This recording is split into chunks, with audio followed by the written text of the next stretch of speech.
Mistakes are too many, and some are hard to avoid, but in a nutshell, I would say just obey the 3 principles of farming. Before you start, make sure you clearly understand the quality of management you need. That is staff you are going to have, supervision, the experience of those staffs. Don't just jump out and start buy their goats because you've seen they are looking nice and they are good.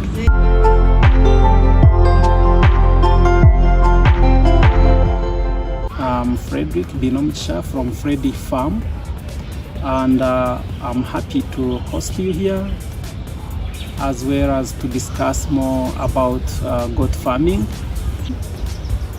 Things to consider before starting a goat farm. Well, majorly there are 3 principles, and these ones they go in a chronological order. Number 1 would be management. Like any other business, you need proper management. Number 2 is genetics. Okay. Number 3 is feeds. So if you have good management, you plan it properly, then you have less losses. If you have no feeds and you try to stock animals, then you end up in losses because they will die. They have nothing to eat. You have to plan very well for your feeds. Plant feeds before even you think about purchasing animals. Then when you talk about genetics, which is the final bottom line, genetics, I will turn it into your goal, because you have to decide which, you have to go for the best genetics, but you have to decide which field you are going in. In livestock, in goat farming, you have to decide, am I going for the milk, the goats which are doing dairy, or I need to go for beef. If you go for beef, still you need to look at which specific genetics will perform best, because for meat we are looking at growth rate, the average weight gain per day. Also, we are looking at the maximum weight it can attain at maturity. Forget about the resistance of diseases and so on. Every animal on poor management and treatment, you can end up losing. Then for dairy, you look at something different, like how many liters per day and so on. So specifically, let me just focus much on the 3 principles, the management. Before you start any goat farming, you need to consider management. Look at your security, look at the staff, look at the experience they have, you are going to use, location, do feasibility study about your market, understand, get information around you, and get to know in the area I'm in, who are other farmers I can look at as role models.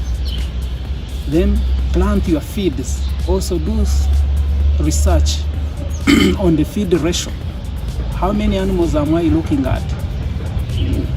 How many tons do I need per season? Because you might be relying on rainy seasons.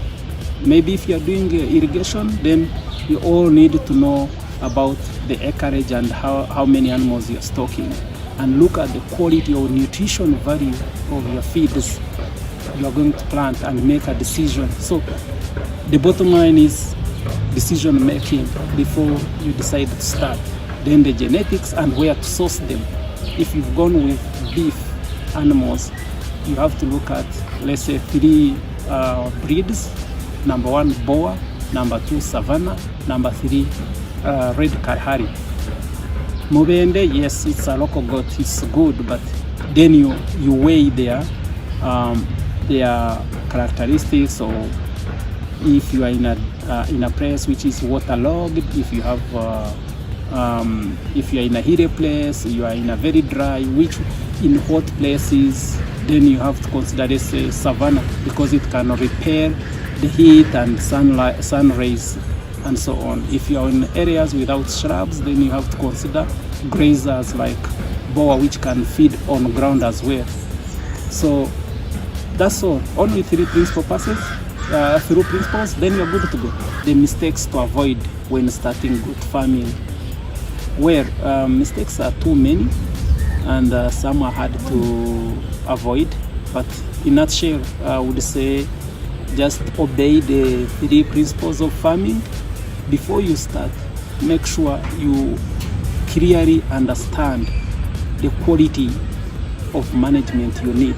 That is staff you are going to have, supervision, the experience of those staffs. Don't just jump out and start buy their goats because you've seen they are looking nice and they are good. Do you know what it takes to manage the welfare of these animals? Number 2, make sure you have enough feeds. Don't just go and jump on and buy, let's say, because you've gotten, maybe, I'm sorry to use this term, you've gotten a pension anyway, and you're thinking of what to do outside your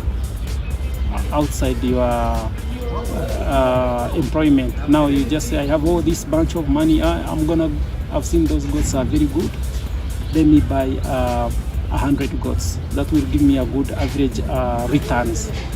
Consider the feeds where you are. Do you have enough land, or have you planted enough feeds? You have to first have feeds before you even buy the single goat.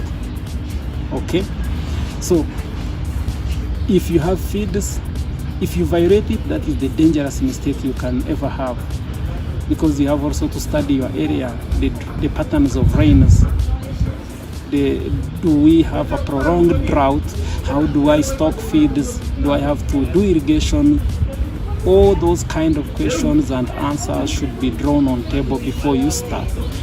Number 3, you have to obey the rule of genetics. Some people just start goat farming without really doing enough research about the profitable genetics, or which line am I going to? Is it dairy or I'm going to beef? Whichever choice you take in terms of line, dairy or beef, consider the best performer in your choice. If it's beef, look, am I going for Kalahari, am I going for Boa, Savannah, and why? Look for the best performer in that field.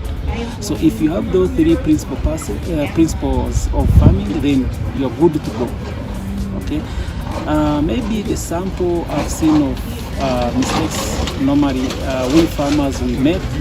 Number 1, we don't want to learn how to start small. Start small but sure. They say slow but sure. If you have any past experience in goat farming, please, I would advise start with some more resistant animals or breeds, just for practice. Or if you don't want to do that, come to Freddy Farm or go to any prominent breeder or farmer who can allow you to bring your staff you're planning to employ on your farm, to go there and spend a minimum 3 months working with the experienced staff to gain skills. And more to that, first identify reliable veterinary officers within your region, because every sub-county has a government veterinary officer. But you need some private as well, if there are private arrangements with other veterinary officers who are just in field, because the government officer will be maybe on workshop, and that's when your goat is suffering. It wants to be done CS on it. So that is very important. Look at the veterinary services around you, and then also study your market and understand. You do feasibility study and say which market is around you. Are you going to breed and sell to farmers, or you are going to just fatten and sell to butcher? That way you reduce losses and uncertainties. So it's all about 3 principles and doing feasibility study on your market and knowing the information around your area. How to reduce mortality rate in goats, that is kids mortality rate, and how to avoid it. It's easy to prevent than treating. That is the summary of the answer to your question. So how do we prevent this Number one, we have to consider management. How are these kids' infrastructure is raised, or is it on ground? Are you separating them from the mothers? Are their mothers having enough milk to sustain these kids? And also we have to look at treatment. If you look at treatment for kids, you start treating these kids before they are born.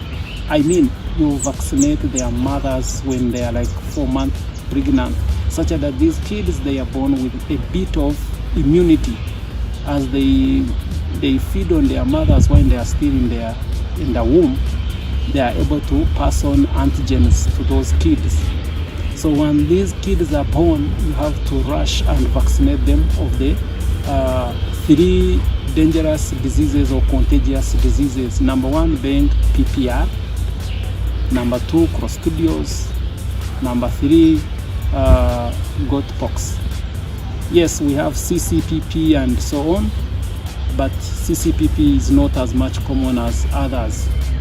So if you vaccinate their mothers when they are still pregnant, then you have a chance of raising these kids, and then you have a chance also to vaccinate at your own pace.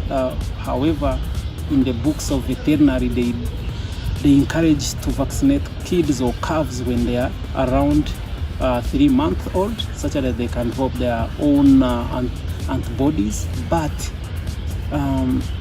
Clostridios will never wait for you to will never wait for those kids to reach 3 months. We've had mortalities around 1 week, 2 weeks, 3 weeks. So to avoid those early mortality rates before even you think about vaccinating the kids, because you want all the kids to be born in the breeding season, maybe they are taking, your breeding season is a duration of 3 to 5 weeks, which is more than a month actually. That means the ones which were born in the first week, they could have already been infected and they can die. So to avoid all this, you better get the kids get born with some immunity by vaccinating their mothers when they are really pregnant. So when they are born, maybe you can decide and do a trade-off. Is this goat, if it matures, is it worth vaccinating the vaccine? For example, goat's vaccine for PPR is just like less than 50k. So if it is less than 50k and your prolonged breeding season, some people don't synchronize. Maybe they get in 2 weeks they get around let's say 20 kids or 50 kids, depending on the population, on the stock you have. So does that mean that 20 kids, if they grow, they are not worth being vaccinated with a 50k vaccine? If they die because you are waiting entire flock to breed and finish, then you are losing. 50k is not that much. So you can decide to do patch. Every 2 weeks you vaccinate, or every 1 week during your breeding season you vaccinate. Tag them, use the tags, ear tags, to identify the ones you've already vaccinated. Or you can use even the paint on their backs. So the bottom line is we can stop mortality rates through vaccination, through good structures. Kids need a comfortable place which is well aerated, but which is not receiving too much cold air blowing inside. So if you wake up early in the morning and stand in your kid's pen and you hear a lot of cold air blowing you, you'll definitely see your kids shivering. So this is very dangerous. You need to consider. I've seen mostly farmers, prominent breeders, they normally build a kid's pen in the middle of the big pen for goats.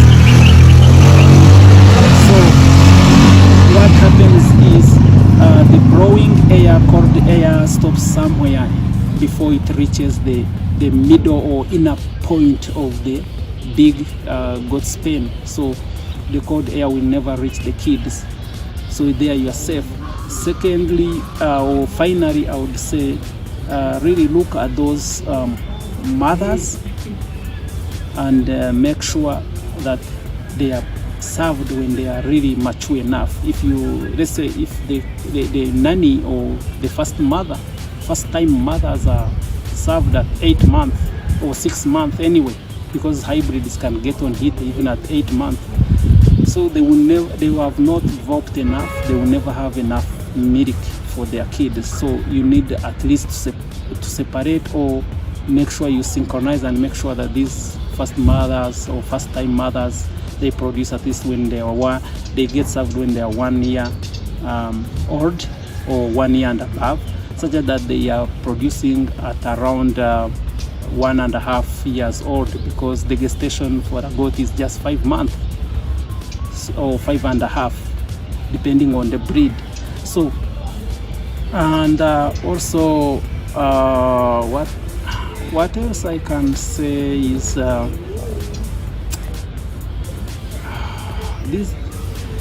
these kids, they also need to be confined in a dry place and until they reach around 2 months, or if they are born in dry season at 1 month, they are okay. You release them at around let's say 1 p.m. or 3 p.m. and you get them back into their pen when it has not yet gotten late evening, because the dew, when it gets on the grass, then and there is the infestation of worms, and worms is the dangerous killer or parasite to kids.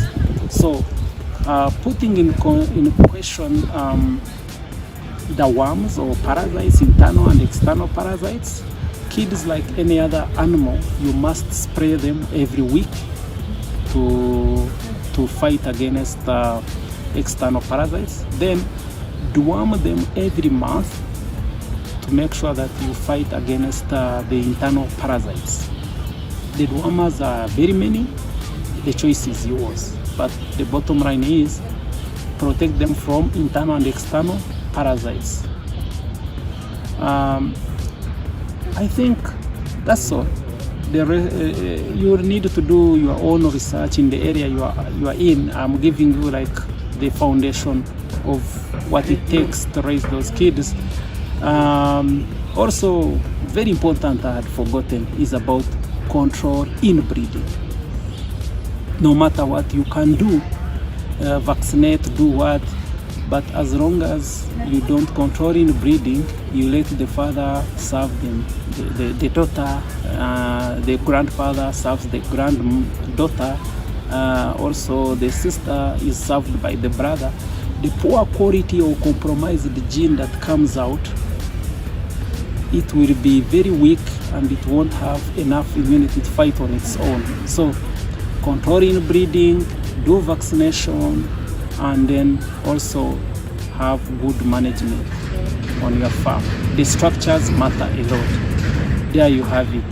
How to manage 10,000 goats on a small budget. Yes, small budget, I think you meant if you have the cheaper materials or scarcity of resources in terms of land, in terms of capital to buy feeds, and also in terms of medication and prevention mechanism. So first and foremost, when you talk about numbers, we consider feeds first. So for feeds, if you are to manage these animals, you have to know the ratios of feeds to animals, and this comes into two questions. Number one would be, am I doing zero grazing? You have to do a decision, you have to make a decision on one of the two. If I'm doing zero grazing or I'm doing free range, let's take an example of free range. Free range, you need to consider acreage. So in short, for free range, also you have to consider whether you are doing breeding or you are doing fattening. But if you are doing let's say breeding, you would need more or less land compared to one who is fattening. And per acre you'd count and say each acre or 1 acre you need a maximum 8 goats if you are doing breeding, because you have to consider the birth of the kids and they have to be raised until 8 months when they are good enough to be disposed of, or up to 5 months when they are weaned, or 3 months if they are hybrids. So 8 acres would do very well per 8 goats per acre. They would do very well for breeding, and for fattening you would look at around 12 goats per acre. Okay, putting in constant supply of uniform pastures and shrubs on each acre, not like in some places where you find there is barren land where there is no grass. There are patches, in short. So that one won't give you the same ratio I'm talking about. Let's look at the side of zero grazing.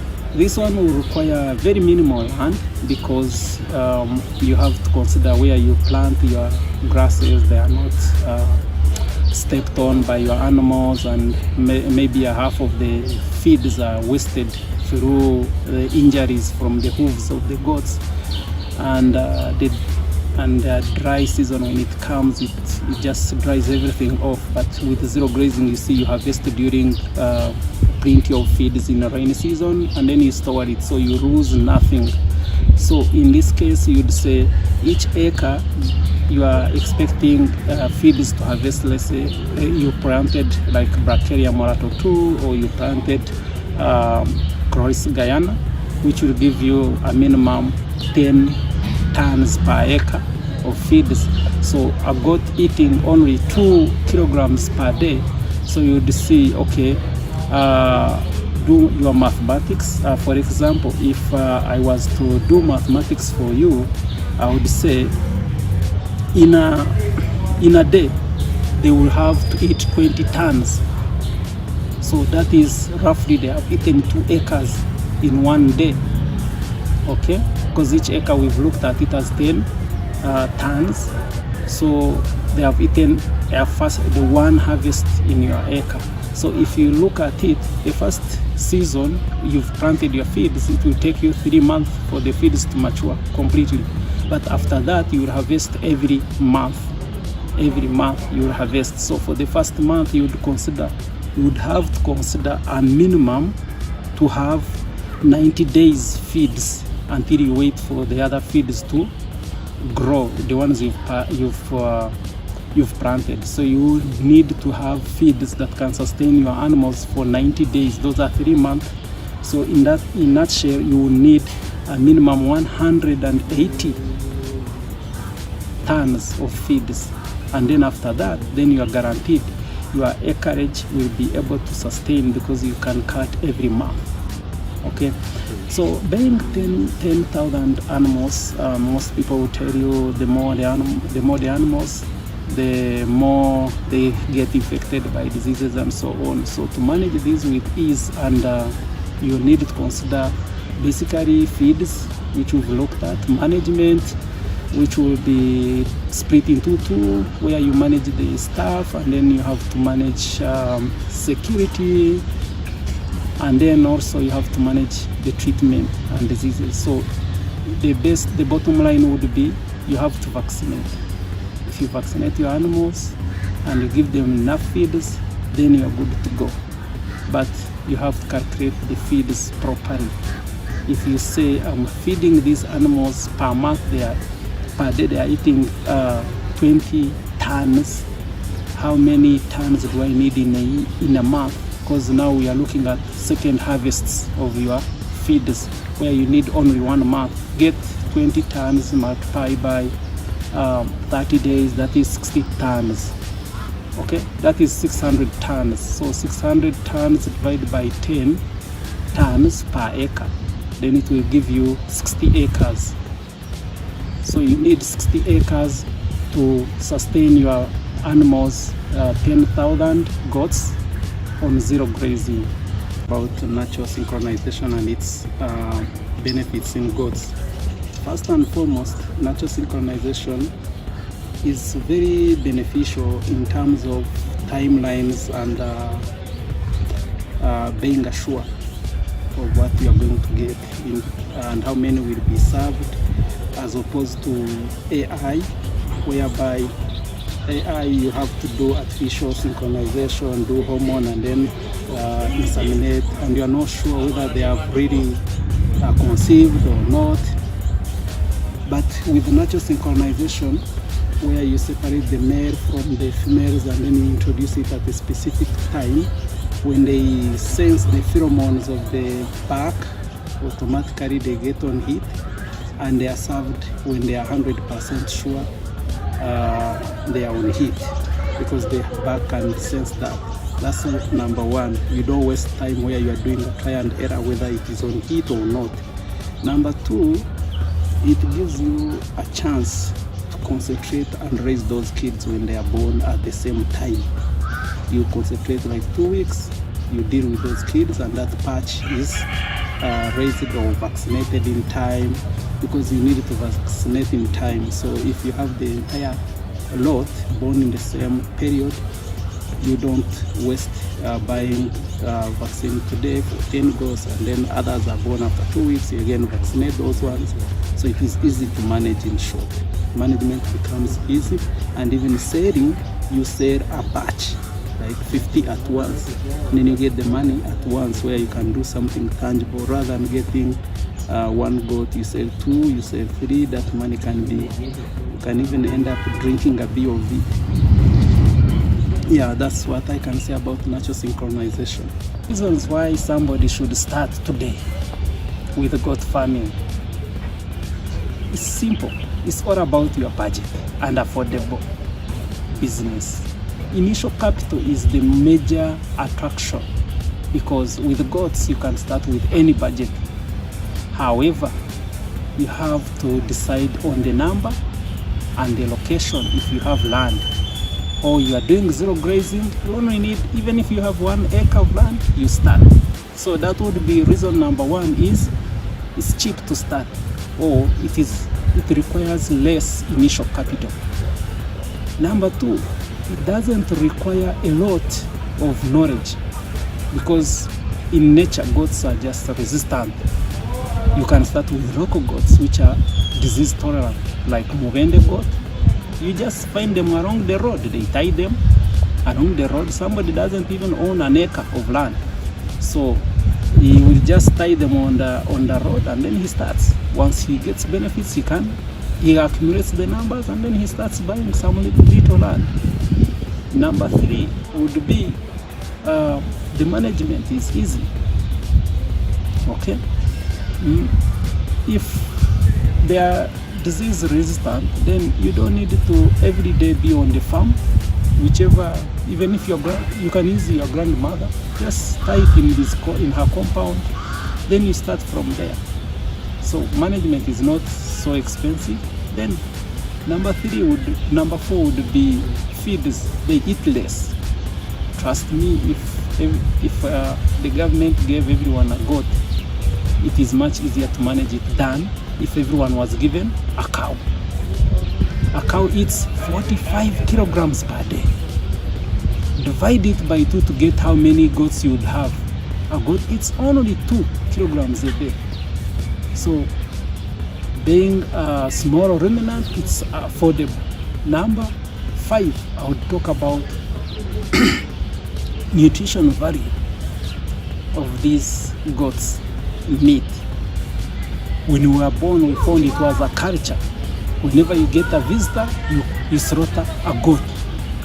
But when you compare the nutrition value from the goat meat and the cow meat or beef, it's quite a significant difference. So people would consider that because of the nutrition value they will get out of its meat.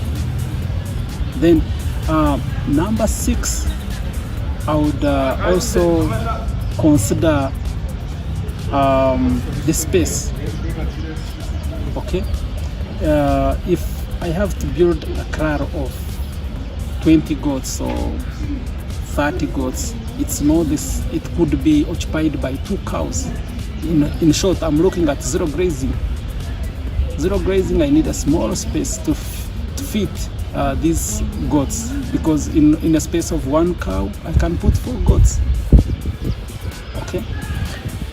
I think number 7, I would look at the cost of production. Cost of production here, I mean, how much do you have to pay somebody who's taking care of goats? If you get one, and again, also any age can take care of goats. Like we used to graze them when we were between 5 to 12 years, and then I don't have too much bills as a kid. I would even ask for 50,000 per month, and I will graze the rich man's goats. Okay. But if you get a herdsman, a cowboy to take care of your cows, then you have to start about 150 going above in terms of monthly salary. You need somebody who is mature, who can milk those cows. You see, all those costs come into handy, and you have to decide. Goats are cheap in terms of cost of production. Maybe finally, what I can say is, in terms of diseases, goats can tolerate a lot of things. You can spray them, let's say, once in 2 weeks, and they will survive, unlike cows. For example, the diary, if you ever miss even a single week, you are screwed. But goats can tolerate a lot of diseases, drought. Let's say, assume you don't have land, but you are close to, let's say, is communal or community land. The goats can run from here up to 2 kilometers searching for what to eat in case it is a dry area. They don't need a lot of water, though they need water, but not as much as cows. So they can run and look for water in a long distance, which cows cannot afford. So all these coming into handy, it's 3 principles that really even apply. You need management. They are cheap in management. You need feeds. They eat a lot. They eat less compared to cows, which eat a lot. Okay. Genetics. Any genetic in goats will work for you, but in cows, not every genetics will work for you. Because even local goats in my village, my dad had a goat which was purely local, but it was producing 4 kids. But a cow will produce 1 calf. It will take 2 years to mature. A goat with it is a local, and it produces 4 kids in 1 year. You can be able to sell them off. How to manage workers on the farm? This is very interesting question, because the first principle in farming is about management, and management goes with all practices of managing the employees or your team. And I think I'll give 3 or 4 points on this. Number 1, befriend your workers. That way you drag a fear out of them. They will be able to share with you all information and all their suggestions without fear. Rather than intimidating them, the boss has come and one has to hide, another one has to run and do whatever he had not done, and then you don't have time to interact with them. Or even if you interact with them, they are not able to air out their views or what they know that is wrong, because you're also human. You can make errors, but out of their experience going with those animals in the bush, doing what, they have seen something that needs to be improved, or they can advise you where they feel like this needs maybe more hand or sophisticated decision making. Yeah. Then another thing would be, in African setting, we all think about salary and remuneration. So this really is a very important thing. So you have to pay well your workers and pay them in time. If you pay them well and you deny them salaries for the next 5 months, they have bills to pay. Some even are married, they need to pay school fees for their children. What will they do? They will get money from your animals when you are away. That is stealing from you. That is insecurity. But if you are paying them well, you give them good salaries, then why would they even think about stealing from you? Because no one comes from outside to come and steal an animal from your farm. It's basically conniving with the local person within your farm or your employee who understands the moves of others and the moves of the owner, how they can avoid him. So in that nutshell, these people are also thinking like you. When you are thinking how to exploit them, they're also thinking about how to cheat you. So pay them well. Number three, I would think about how to manage your workers. Be of help. Try to ease their work by giving them the right tools. For example, you have maybe a deep tank, or you have a spray race, or you have a motorized spray pump like knapsacks and so on. Because if you give them hard tasks, when they get tired, then maybe things will be done wrongly. But give them the right tools, they will do the right job. Like if you have so many animals, let's say 1,000 goats, then think about using you put a pump, water pump, and then they can just open the taps and the water is flowing into the traps. No one will be lazy to just open the tap. Okay, try also to ease their work by accessing information from their mouth. Just convince them to air out their views, what we need to improve to make their work easy. That way they will be more effective, and maybe it will even reduce on the cost of having too many employees. Okay, number 5. This one is funny, but to me it is important. Let your workers feed sufficiently. For example, if your workers, you tend to be stingy on food, and you say, okay, I want you to eat only 100 kilograms in a month because food is costly. These boys are not gonna obey your law. Either they will steal from you to go and buy some food outside. Secondly, they will dislike their job. They won't be feeling pity for your animals. So a hungry man is an angry man. So everything he does is doing it when he's really devastated, dejected. So don't expect them to perform the way you want. Making matters worse, even if these boys are not feeding very well, they will fall sick once and again. So if they fall sick, your animals are not going to be taken to the bush, or somehow you lack manpower, and which might end up in serious losses. Imagine, let me give you a scenario. There were 4 boys in the farm, and one falls sick, and you had 4 clans. One clan is going to be multitasked with somebody who is available. These goats sneak out of your farm, and they land into a garden of somebody who has just sprayed, let's say, herbicides. And these animals eat all these grasses. How many do you think will survive?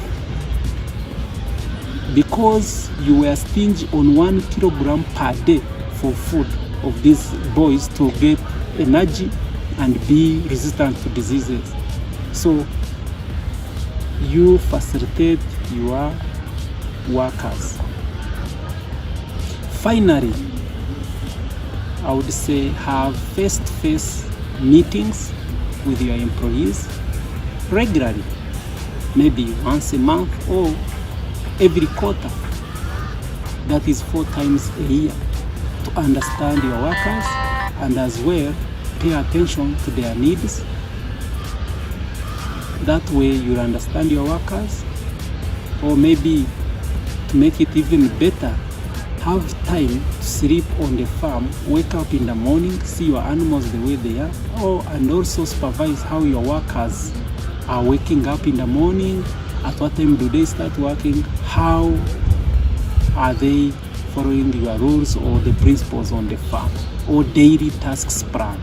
Why do we need record keeping and what's the importance. Is it really worth taking records? Well, I would say long years ago it wasn't important, but right now it's very important. And that's all that you rely on is your records to make a decision. I would say people who do breeding, they will tell you records are most important, because if you are carrying off your animals, you rely more much on records based on the performance. The animal which has aborted 3 times is worth letting it go. So how do you know if you don't have records? Secondly, how would you tell the animals or the kids you've already vaccinated if you don't have records? Or when did you last vaccinate? For example, we vaccinate twice a year for Clostridios. We vaccinate once for PPR in a year, and pox, that's the same.